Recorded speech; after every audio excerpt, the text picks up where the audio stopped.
Theater Talk is made possible in part by the CUNY TV Foundation.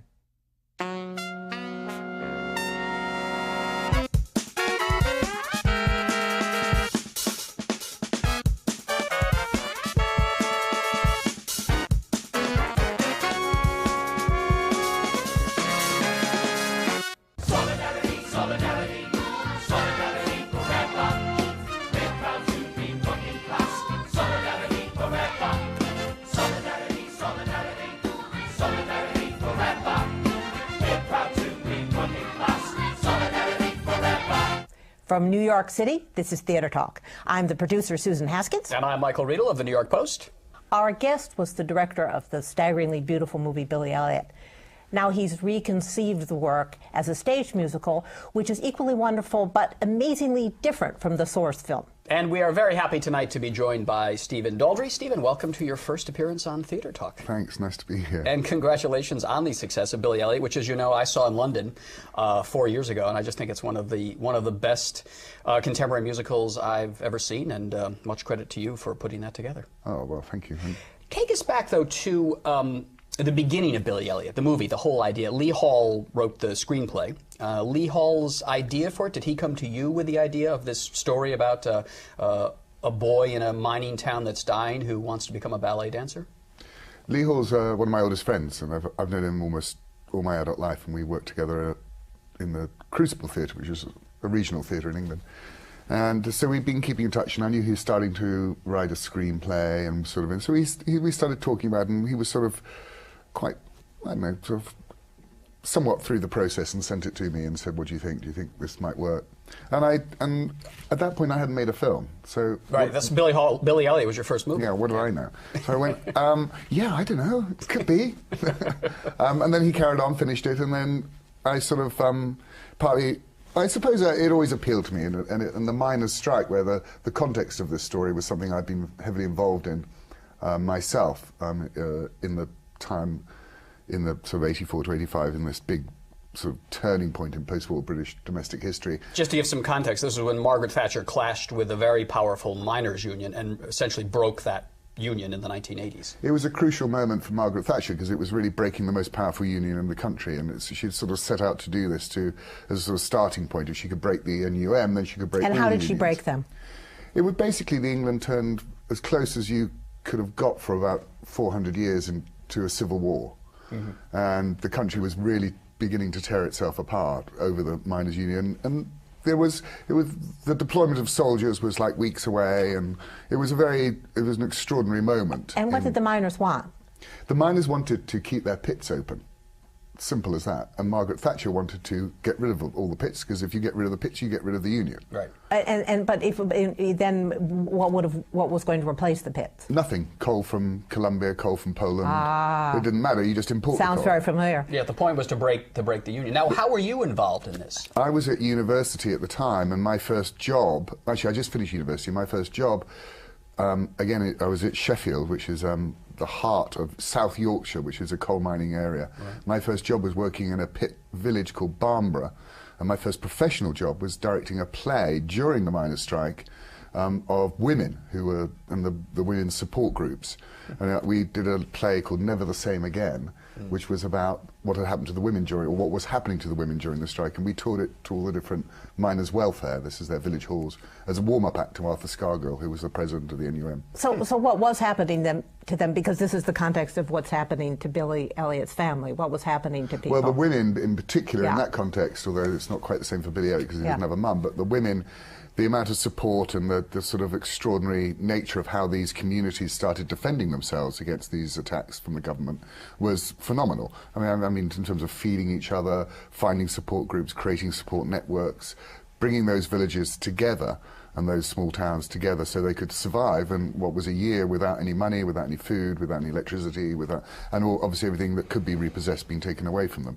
So this incredible community spirit came together, and extraordinary plays and poems and songs and art. And Billy Elliot. And indeed, Billy Elliot. And so when Lee sent me the script, of course, I went, oh, well, this is my subject. The miners' strike is something I still feel. And I'd made a couple of pieces of work about it in subsequent years from the Crucible years. And so it seemed a natural progression. And of course for Lee, who was working class boy from Newcastle, Right. which is the main town in sort of the northeast of England. Coals to Newcastle. Coals to Newcastle. It was really his story, except he was a writer, Instead working class of a boy, dancer, yeah. and he'd abstract it into dance. And I think, yes, and so he decided to write this little story. We didn't, but when we started the film, we were very, it was a little, baby film, and I don't think any of us in the making of it really thought anybody would want to go and see it. Because it became one of the most popular independent movies ever made. I mean, it grossed, I don't know, hundreds of millions of dollars and has been seen all over the world. Yeah, we were very surprised that it... You thought you were making just a little film for England.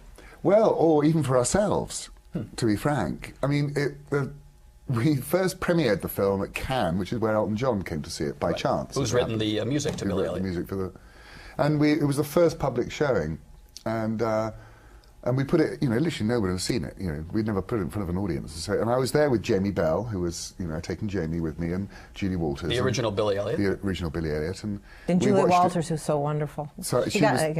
Oscar nomination. But it was amazing to watch, because we were like, oh my goodness, they're finding it funny, our silly dumbass jokes. And it was just a very odd experience watching an audience sort of rush towards the material. But the other thing about the Billy Elliot is that it's a movie. Now, it's 2000, you made it, right? That's right. Yeah. So it's a clarion call for anyone who's an oddball, who's trying to follow their vision. And also, it seems very much sort of a gay liberation film in the sense that you don't define... Yeah, you don't define Billy as necessarily being gay, but the idea that anybody who's queer in this community and has a different way he wants to be and is cleaving to the arts... To find recognition and affirmation by his community was an extraordinary thing. Did you think of the film in that way, that this is a movie about establishing a place for I'll say queer people or gay people or people of an aesthetic sensibility in this working class community? Now I've said a mouthful, right? No, we didn't. I mean, in a sense, just because someone's a ballet dancer doesn't mean they're gay. No, I don't need to defend what I just said, and anybody who's seen the movie knows I don't. So I ask you that again. I think that in a sense, that what's always interesting in any community is, freaks, people who are different, and I don't mean freaks in pejoratively at all. I just mean people who are different and want to, exactly what you said, wanted to achieve something else. And you portray a great deal of homophobia in the community. You have it in the film, and you have it even more in the stage version, where there's a great deal. You added that scene with the father with the ballet dancer, where there's a fear of this, not to cut you off. Well, masculinity is a key issue, about what is the nature of masculinity, and ballet being, a version of masculinity, but one that actually can be quite terrifying for certain people. So, in terms of it being gay, no, but in terms of masculinity, yes. And obviously, the boy challenges his father's masculinity by actually having this idea of grace, and what is grace. One of the great things about this idea of grace, which I'm very keen on, is that actually people really recognise it. One of the things that we really wanted to build into the show was that the father, whilst not understanding ballet, and it wouldn't really understand whether the kid was good or not, understood the idea of grace. Define that term, though, by grace. What do you mean, the grace? It's a complicated term to define, and I quite like it in its ambiguity. But what I mean by grace, I suppose, is the idea of beauty. But beauty, in a sense, in this context, through movement. And I do think people, audiences, as well as Billy's dad, understand this without actually necessarily having the means to analyse why that should be so. I also wonder, though, if the father didn't come around to accepting the boy. That you have a scene where you have the character of his older brother, who at some point in your plot, in both the film and the thing, shows such brutality and prejudice that it's almost like the father turns and thinks, well, I don't want my younger son to be this way. To be different. Yes, to be so brutal. Those mining communities, the real mining communities, obviously did fight very hard to maintain their communities, and after the pits were shut by guess what's happened to them?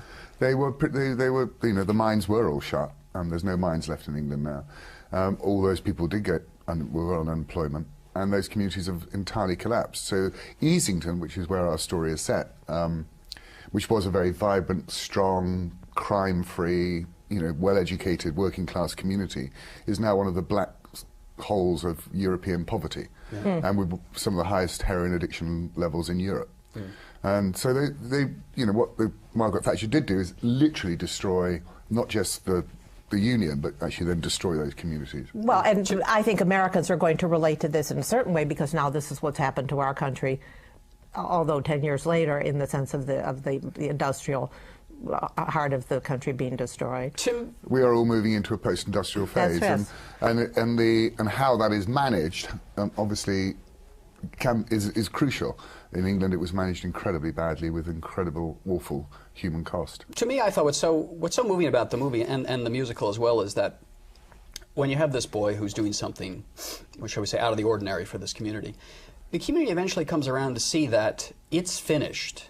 This is a community that has been destroyed. But it will live on through this boy who will go into a whole nother world and take that spirit of that community with him elsewhere. I mean, is that... that's exactly the intention. I mean, and it breaks my heart. I mean, I just love it because it's so... This little child who's doing this weird thing called ballet, and then suddenly all the hopes and dreams of that community are invested in this little phoenix that's going to leave. And that's why, for me, the farewells are so important, because everybody's giving this child this future, giving them their hopes, and then he's off on his own way. And what happens to the people left behind? Who knows, but it doesn't feel good. Yeah. What was the decision to turn it into a musical? It was no decision, really. It happened because Elton wanted to do it. And Elton really said, you know... If Elton wants to do it, you're going to do it. Well, I think Lee and I were going, you know, after Elton said, you should, you know, and David Furnish's partner said, well, why don't you do it on stage? We went, well, I never even thought about that. And it took a couple of years, and Lee started writing some lyrics with Elton, and then we did a little workshop at the Old Vic, actually, on stage at the Old Vic. Mm. And we started, and then it was only really after that workshop we thought, well, maybe we should give this a go, but we'd need to, you know, focus it slightly differently, like focus on the community. Mm-hmm. But out of the workshop, certain things became clear that, oh, right, the dancing, you know, could be, you know, where a lot of songs normally wouldn't be in musicals, maybe the dance could be like the songs, that could be cool. Mm-hmm. Oh, behavioural movement that's unconscious within the adults could be made into certain dance sort of pieces, but they're not knowing necessarily they're dancing. It's taking different natural behavioural patterns and turning them into movement, into dance.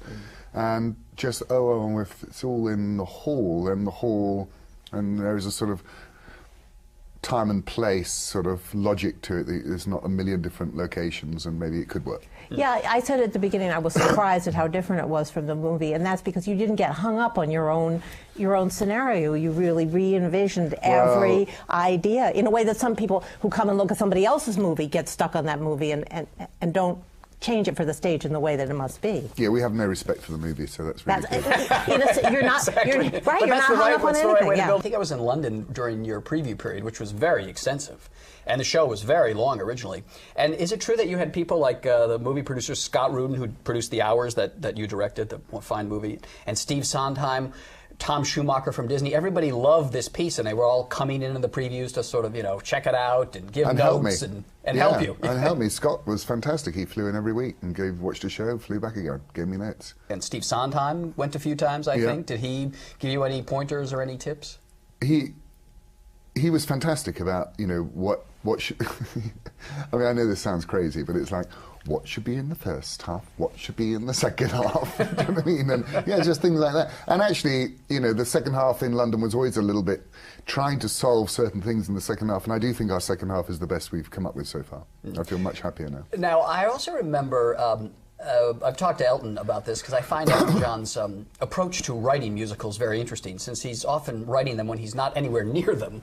And was it you who told me that you'd sort of have a cell phone during the previews and hold it up and say, Elton, we need a song that's going to go here, and hold the cell phone up so we can hear the scene? Is that how it works? It certainly didn't work like that, no. But Elton has been a fantastic collaborator all the way through. And really, what was great about, again, his relationship with Lee is that they tapped into a whole variety of different traditions that we were working with, because we really wanted to embrace what I don't mean to be particular about this, but there's an English director called Joan Littlewood who at a theatre called Stratford East really managed to make a working class theatre language using a whole variety of different elements of working class tradition, which include folk dancing, anthems, rock and roll.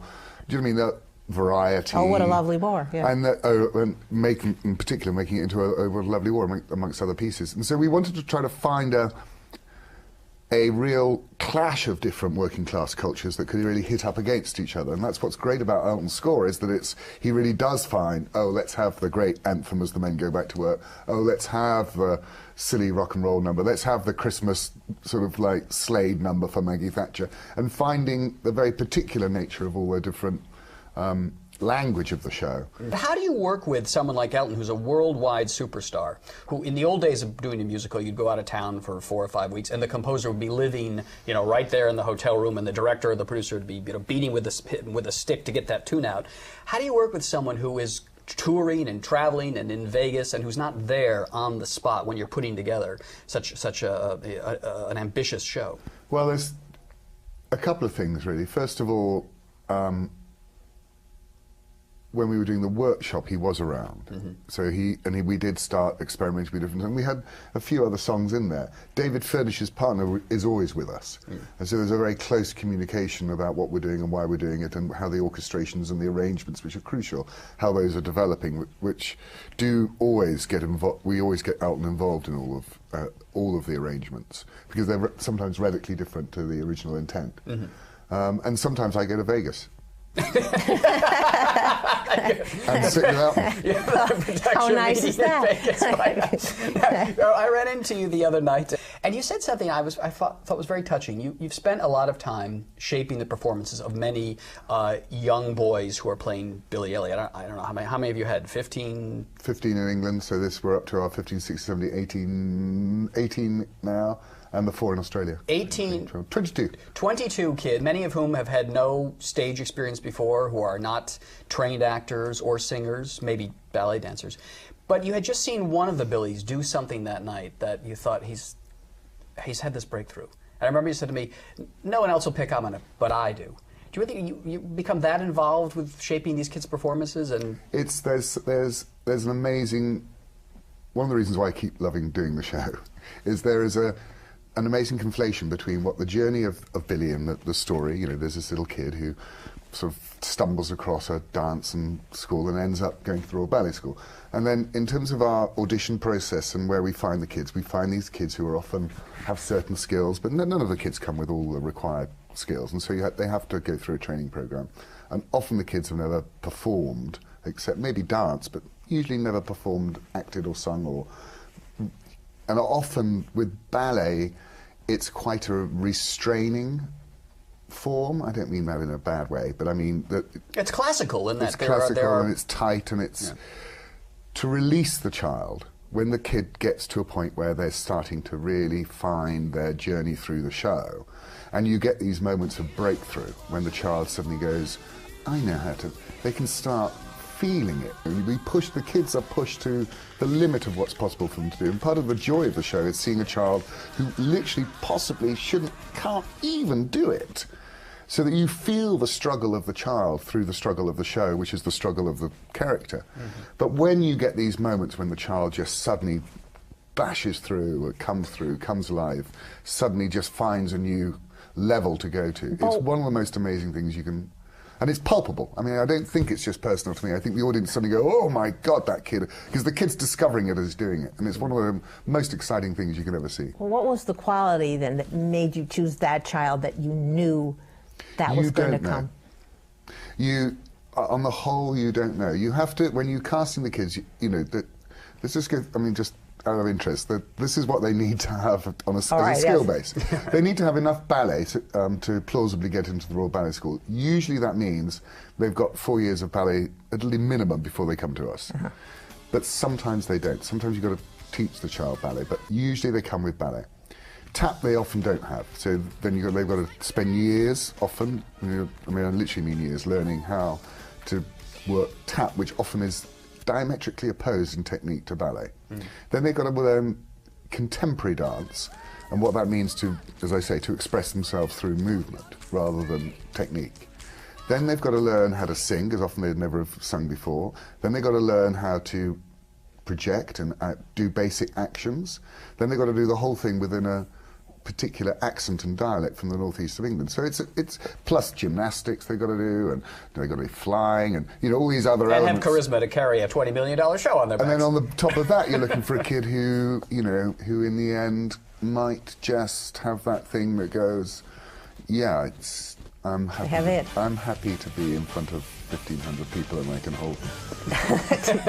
But it's do you have a training group, and then do you pick the best ones out of the training You've group? got a Billy Elliot school, don't you? Yeah, we have slightly different systems in different countries, but in the most extreme one being in England, where we actually have a school in the north of England. Wow. So you audition for the school, not for the show.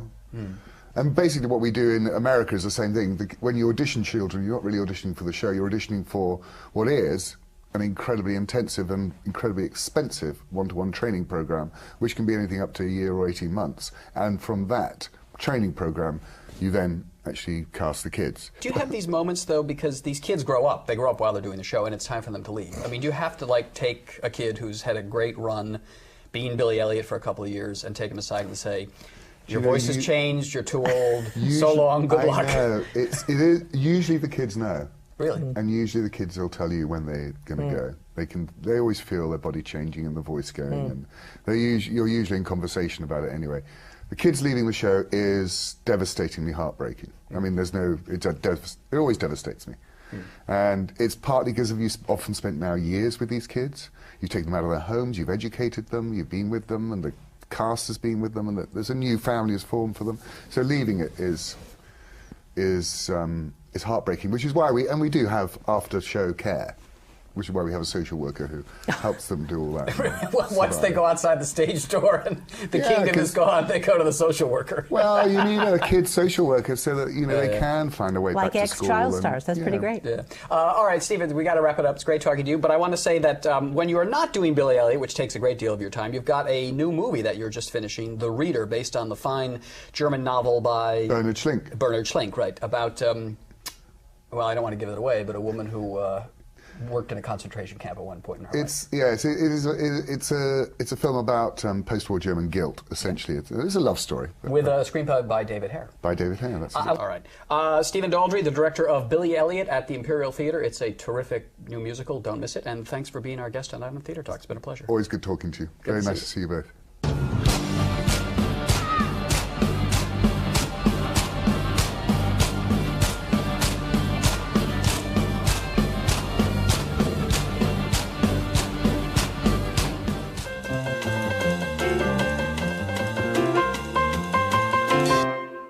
This week we're going to begin a new segment, In Search of the Outrageous, with our new theater core editor and associate producer, Aaron Riccio, who's going to tell us about some of the theater you might not otherwise hear about that's not on Broadway.